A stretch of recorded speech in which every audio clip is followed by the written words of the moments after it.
When applying for a new position, many people often overlook the importance of the CV to make an excellent first impression.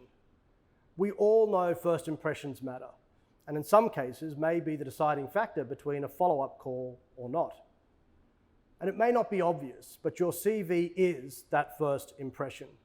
So you want to make sure it represents you adequately and differentiates you from your competition.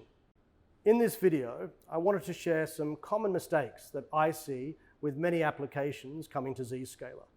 Now, it doesn't matter whether you're applying for a role at Zscaler or deciding on a new career change, the principles are pretty consistent. So let me show you some common mistakes that we see with many applications.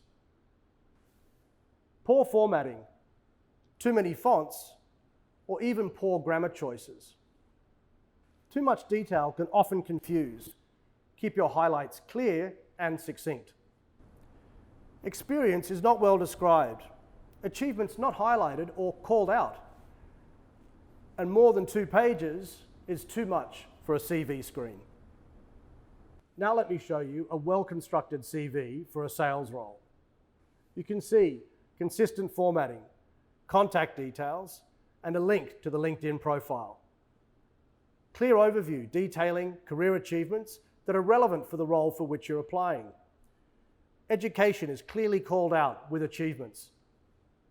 What is probably most important is data. Hiring managers love data. I know many of us may not feel comfortable with self-promotion, but let me remind you, this is not the time for humility. It's okay to be proud of your achievements. This is your one opportunity to make an excellent first impression. A 5-year sales performance table is highly noticeable and stands out. If you're applying for a sales position, believe me, this will help you differentiate and create interest within your reviewer to want to know more about you. You can also see clear bullets highlighting achievements. This again triggers curiosity and allows the interviewer to ask second and third level questions.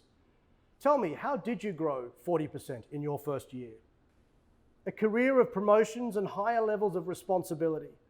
This helps tell the story about you and that you're someone focused on self-learning and a career of ongoing development. It's important to share a little bit about you beyond the CV. We are all unique individuals with diverse backgrounds, and I know I want to know a little bit about my candidate beyond pure performance. It also helps to establish a common bond or common ground with your interviewer. We often spend more time during the week with our work colleagues than with our families. So it's important to establish a common bond centered around not only performance, but common values. The important thing is to be clear and specific and to be yourself. Remember, your CV or LinkedIn profile is that first impression with a future employer. So you want to keep it fresh, updated with recent achievements. Don't fall for these common mistakes that we've discussed earlier in the video. I challenge you to now look at your CV before making an application, and I look forward to some excellent first impressions.